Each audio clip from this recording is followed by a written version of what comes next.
Hello. So, welcome to my first virtual lesson. I wasn't going to do these to start off with, but I've changed my mind because I found that typing up the instructions via email is sometimes more time consuming than it actually is to just verbally give instructions. And I know for sure that you'll all be horribly missing my delightful Yorkshire accent. So I thought from now on, if I've got some lesson content to deliver, instead of typing it up by email, I'll do it like this and I'll put them on YouTube, a little bit similar to what Mr. Henderson has been doing anyway. But this is the first time I've done it, so you'll have to bear with me a little bit. If it's painful to watch, apologies in advance. So the first thing we are doing is we are going to go back over the sources that you used to answer your 30-mark question a couple of weeks ago, just before Easter, on the reasons why there was a failure to reach a settlement with Charles I after his defeat in the First Civil War. So you should all have been sent back your essay that you did with my feedback on it, and you should have had some typed comments on your actual essay, and then I put in a few extra comments on the email to you as well. So just quickly to say, really well done for those that did give it a go. It's not ideal doing your first 30-mark essay at home without any guidance. But when I was in school on Friday, I was saying to Mr. Henderson how impressed I was at the level that people managed to reach with the first go of these types of questions, which are difficult and they are unusual. We've not done anything like this before in Year 12. So well done. So this is what you're going to be doing today. I'm going to send this via email as well, and this will give you your instructions for your next 4 lessons. That'll be the next 2 weeks. So you've already had one of these before. This is the second one. Anything in red is content that you will need to access via either your knowledge organisers or your little textbook, which hopefully you've got, and anything else that I might send you via email that you'll need to read in order to get the content. Anything in green is independent study, note-taking, flashcards, mind map, that kind of thing. And anything in purple is work that I need to receive from you so that I can mark it. So today you're going to listen to this YouTube video, hopefully, if it all goes smoothly, where I'm going to go through each source individually. Then you are going to read a model answer that I have created using a mixture of 2 of the strongest answers and a little bit of extra input from me as well. You'll see within the model answer that I've colour-coded it pink for provenance and green for content, so you can see how the answers were chunked together. Then content-wise, we need to look at the outbreak of the Second Civil War and also something called the Putney debates. So I'm going to send via email some extra information on the Putney debates because your small textbook only covers them quite briefly. So I'm going to send some extra information from the British Civil War project that I'd like you to read and make notes about that. And then again with your small Bryce textbook, read pages 129 to 131 about the outbreak of the Second Civil War and the outcome of that. And then again, make notes on it. So, these should look very familiar for those of you that did do the essay. These were the 4 sources that I asked you to analyse and then use for your 30-mark question, using the 4 sources within their historical context. How far do they agree with the statement that the attitude of Charles I was the main reason for a failure to achieve a settlement? So, first one, as I've said, pink for provenance and content for green. Can I just say before we go through these that obviously when you're doing a timed essay, I would never expect you to scribble this much information down around the outside of your sources. For now, we're just getting into the swing of 30-mark questions, and I don't want you to worry too much about the timing of it. I always find it is useful to annotate them, and as you get better at these types of questions, you'll find that your annotations are much quicker. So even on the real day when you sit in your real exam, I get your question papers back, and I like to look through the scribbles that the students have made. You do find it useful, so please get into the habit of, when you get sources for 30-mark questions, actually annotating them, preferably if you can, although I suppose it just depends what type of learner you are. I like to do it this way: one colour for provenance and then another colour for content. So first one, source A. This is written by King Charles I. Oh, hang on. We're back. This was written by Charles I whilst he was in custody of the Scottish Army at Newcastle, and he is writing to his wife. So the first thing that I would be addressing here is that the information within this source is reliable. This is coming straight from the horse's mouth. It's from Charles to his wife. It's first-hand account. It's reflecting very much on how he feels during this time. He's in prison, he's lonely, he has got nothing else to think about other than the fact that he wants out of prison, and how is he going to go about doing that. The source shows really nicely his true, genuine intentions. This is not a letter to his enemy, this is a letter to his wife, and as we know during this period, he hasn't got anybody else. Strafford is dead. Laud is dead. All of his other closest companions are either arrested or dead, or are no longer loyal to his cause. So when he's writing to Henrietta Maria, he is being very truthful in what he is saying, which obviously makes the source reliable and makes it useful to us when we're considering why a settlement wasn't achieved. In addition, it's worth noting that at this point, Henrietta Maria is not in the country. She has fled to Europe for safety. He knows that, and he thinks he can, although nothing much comes of it. He thinks that he can capitalise that his wife is in a stronger position than him because she's free, and she might be able to potentially rally support for his cause, which is essentially why he's writing to her.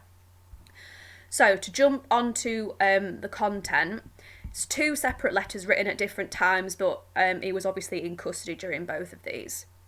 He says here, "Today I received a copy of the propositions." He doesn't state which propositions they are, but we know from the time period that he's talking here about the Newcastle propositions. He says, "I cannot consent to them without loss of conscience, crown and honour."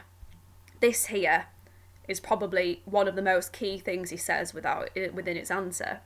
We know exactly what Charles was like in terms of his personality and his attitude.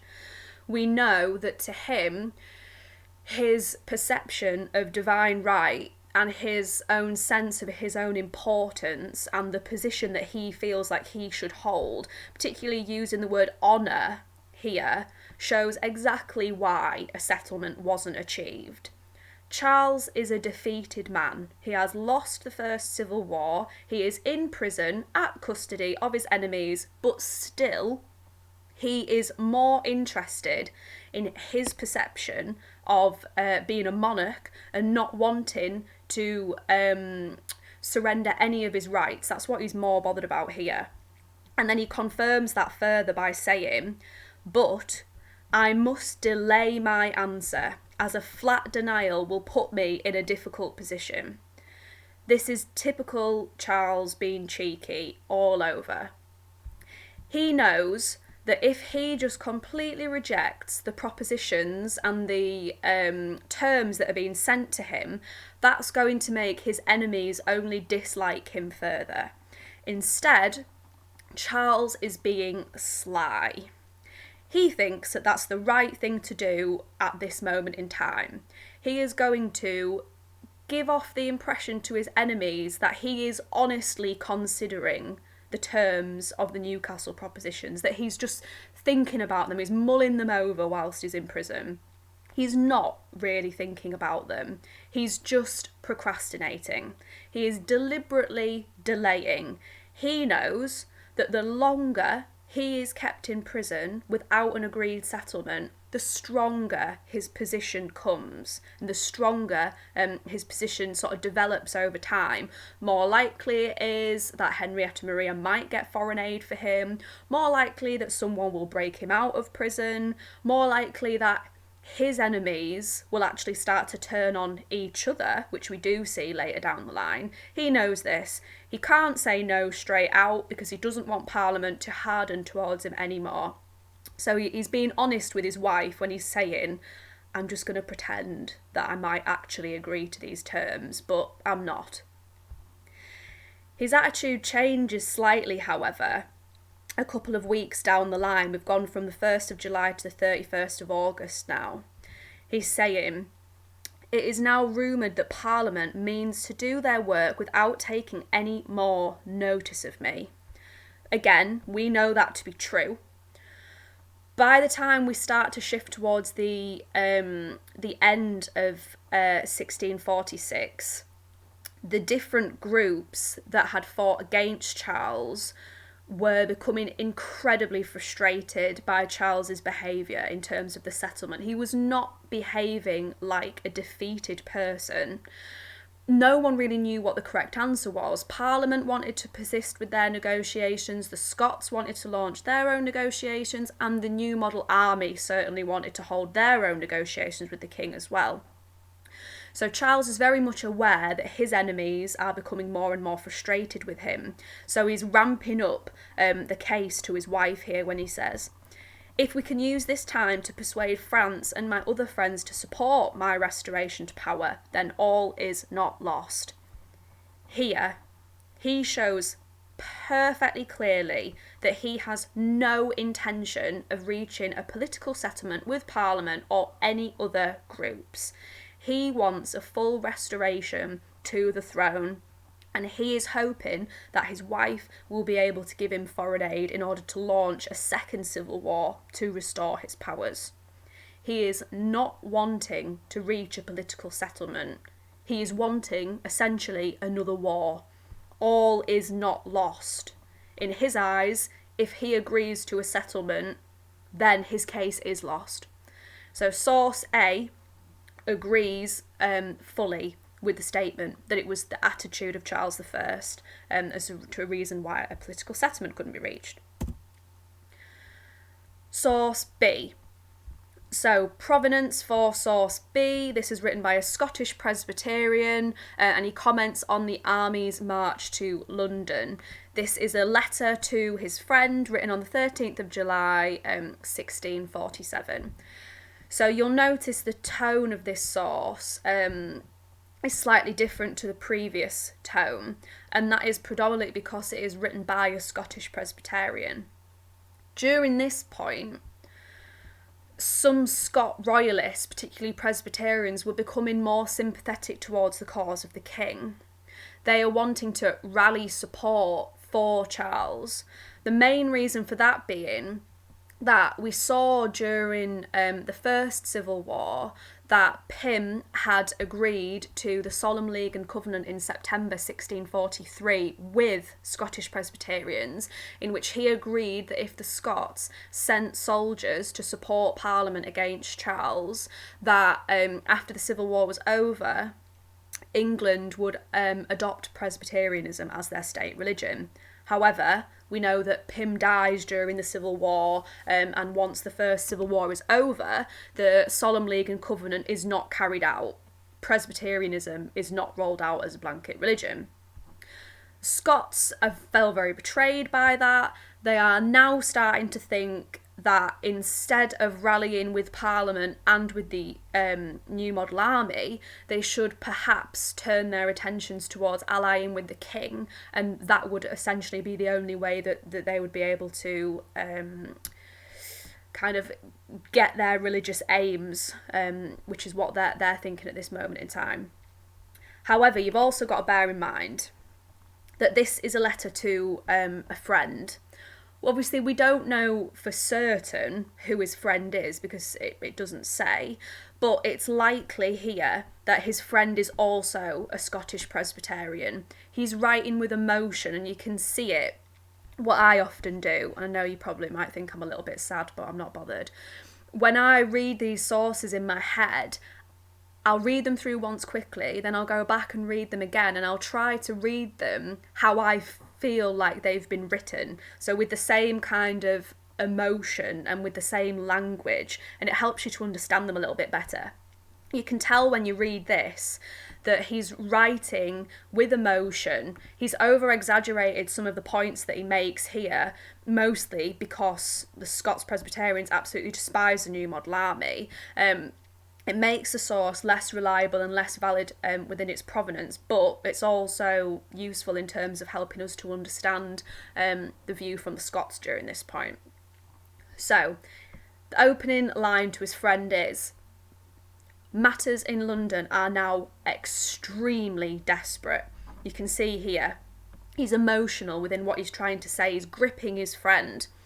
It says, "The cowardice of the City of London and Parliament has allowed 14,000 soldiers to make themselves masters of the King, Parliament and the City, and thus all of England." The tone and the language that he has chosen to use, so words like cowardice, words like disgraced, he's using those words on purpose. He's wanting to stir up further hatred of the New Model Army during this point, and he really is playing on the fact that these soldiers have marched into London to attempt to make themselves masters of the king. Whilst we're not saying that that isn't true, because the New Model Army did march into London, they marched into London more of a sense of to address their own grievances and the fact that a lot of them still hadn't been paid. Their wages were in arrears after the end of the First Civil War, and they were also becoming disheartened with the settlements that were attempted by Parliament, hence why they'd marched into England. But this here, to make themselves masters of the king and thus all of England, that there, it's over-exaggerated, it's very emotional, is very much playing on the fact that the New Model Army are this awful, power-hungry group that are slowly trying to take over all of England. It's not quite true by this time period. And he says, "So now the disgraced Parliament is just a committee to act at the army's pleasure." Again, not quite true, over-exaggerated. Parliament weren't really acting at the army's pleasure. In fact, during this point, Parliament and the New Model Army weren't really getting along. They had different aims and different wants, and they weren't really working with each other. So certainly Parliament were not just acting at the army's pleasure. He goes on to say, "No hope remains for us but in the King's unmatched folly and the army's great pride. I know the people of England are weary of the Parliament and they hate religious sects." Again, the people of England did not hate religious sects. He hates religious sects because he's a Scottish Presbyterian. He wants to see Presbyterianism rolled out as a blanket religion across all of the kingdoms. He doesn't want religious freedom. He doesn't believe in the right of religious sects. Religious sects, as we know, form really the basis of the rank and file soldiers of the New Model Army. So you've got to be careful again there. He's over-exaggerating what it is that he's saying. He then goes on to say, "On the other side, the king is much pitied and supported. So if the army do not give him satisfaction, he will overthrow them." Well, no. During this point, it's hard to say really that Charles was pitied and supported. He was the defeated party. I'm not saying at all that by this moment in time people wanted to see Charles's head chopped off, because they certainly didn't. We weren't quite there just yet. However, he also wasn't much pitied or supported. And this part here where he says, if the army don't give Charles satisfaction, he will overthrow them. Well, is Charles really in a position to overthrow anybody by this point? No, he's still in custody. He's certainly not strong enough to overthrow the strength of the New Model Army by this point. But you've got to think about why Bailey's writing this. He's sympathetic towards the king. He's also trying to persuade his friend that he should be sympathetic towards the king as well. So of course he's going to want to highlight Charles in a stronger position than he actually is. He's making out here as though, we'll give it time and Charles is going to overthrow them, but actually by this point it's not going to happen. So here, think about linking back to the question, the attitude of Charles I was the main reason why a settlement wasn't reached. Actually, source B doesn't agree with that statement, but the reason why it doesn't agree with it is because you've got to consider the provenance. This source suggests that the reason why a settlement couldn't be reached is because of the role of English Parliament and the New Model Army, but the only reason it's suggesting that is because it was written by a Scottish Presbyterian who was becoming increasingly sympathetic towards Charles's cause during this point. Next one. Source C. The Scottish Army writes to Londoners, so this here, an alarm to the City of London by the Scotch Army on the 29th of August 1648. So one thing, and out of all of your answers, only a couple of you picked up on this, but actually it's really key. This is Scottish royalist propaganda. This has been written to persuade Londoners and the common folk to join with their cause. Their cause, by this point, is to support Charles I after he agrees to the signing of the engagement with the Scots to place him back on the throne and to defeat English Parliament and the New Model Army. So all of this content here is written in an exceptionally persuasive tone. It's written to pull at people's heartstrings, to align them with Charles and to make them feel like they should fight for him and not against him. By this point, Charles has agreed to the terms of the Scottish engagement. They are aware that a second civil war is going to happen, is happening, it's breaking out. They need more support. It's written very optimistically. Obviously, it's not written with hindsight because the second civil war hasn't ended yet, and he obviously is not aware that it's going to end badly for them. He doesn't know yet that they're going to lose. So all of this is written in a really positive tone to try and encourage Londoners to fight with Charles instead of against him. So it says here, fellow subjects, consider how the case stands between His Majesty and you. That's important there. Everything is linked back to them. He wants ordinary people to feel like they're almost on par with Charles, that they're the same as him. Is not his case your case too?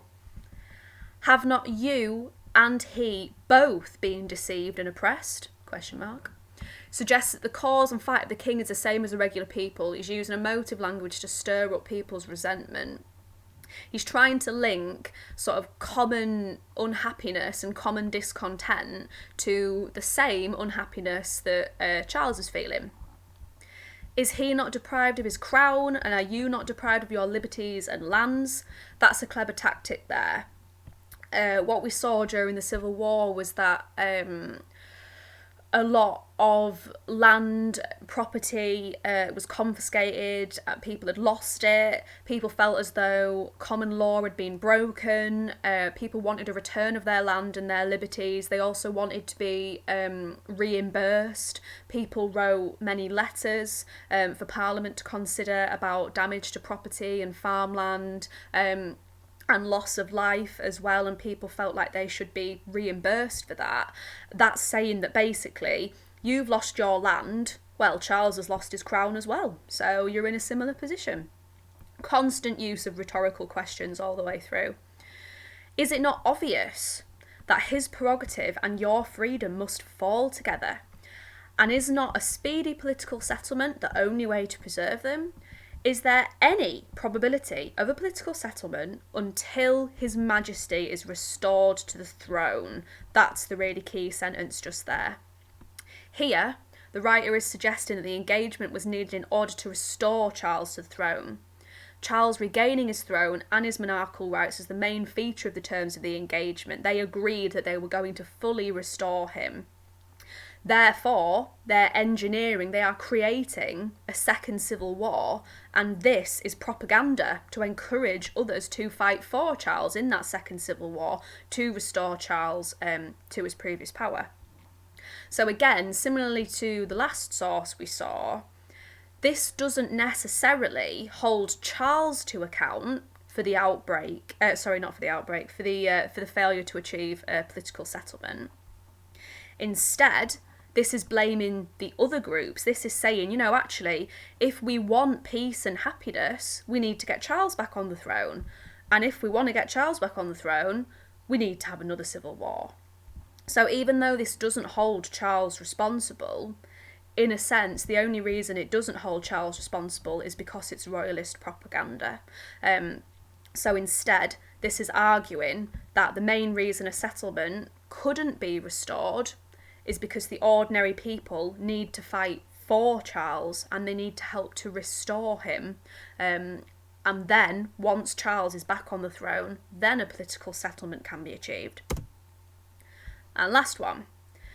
This one is a little bit of a mixture because it kind of changes tone slightly roundabout here. So you could sit one way or another with this one.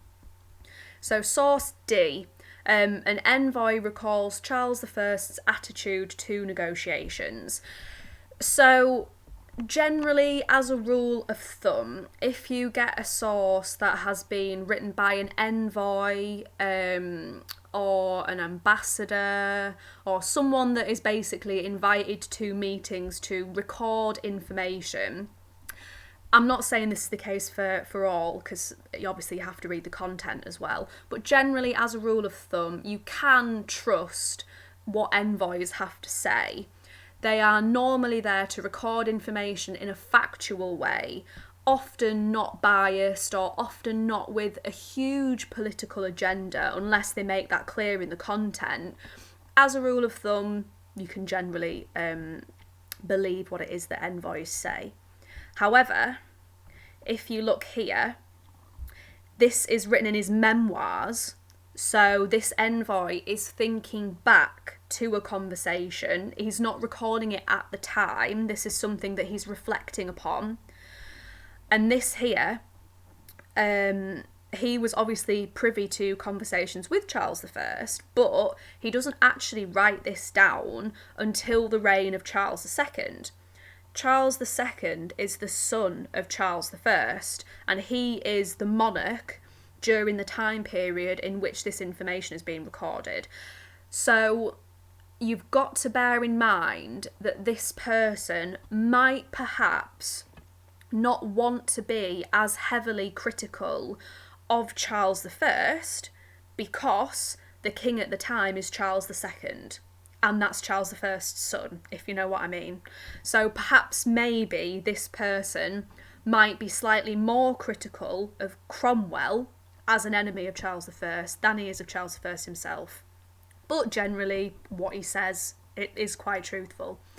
So he starts off by saying, I informed His Majesty that many agitators feared Cromwell as untrustworthy, while Cromwell saw himself as falsely accused of sinister intentions and protested that his heart was sincere. So actually, in the first couple of sentences, it's critical of Cromwell, not Charles. It talks about agitators. During this point, agitators were one of the radical religious sects that formed the rank and file section of the New Model Army. So agitators on par with levellers and people like that.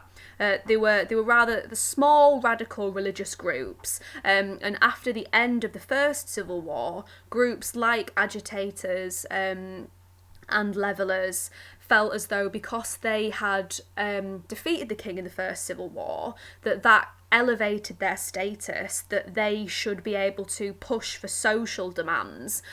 You'll see a little bit more about that on your reading on the Putney debates after you've listened to this. However, these groups started to clash with the senior leaders of the New Model Army after the First Civil War. So Cromwell and Fairfax, obviously remember, it's a common misconception that Cromwell was the head of the New Model Army. He was second in command to Fairfax. Whoops, hang on, what have I done there? Go back. Cromwell was second in command. They are starting to struggle with some discontent in the army. What we see is Cromwell and Fairfax do have to execute some of their own soldiers. So some members of the New Model Army do mutiny. So if you mutiny, that is basically where you form opposition towards your leaders and you fight back against them. So we see there are several examples of this, but just some. Cork Bushfield, the Banbury Mutiny. Cromwell was heavily criticised for his treatment of these soldiers. He did shoot some and hang some. So there's deep unhappiness within the army at this time here. As Cromwell considered the king had saved the independents from ruin by not consenting the Scottish Presbyterians, it's saying here that you've also got to consider the role that religion played within this as well. So it's not just the case of the role of the New Model Army and the role of Charles's attitudes. You've also got to consider the fact that there are different groups vying for different things during this point.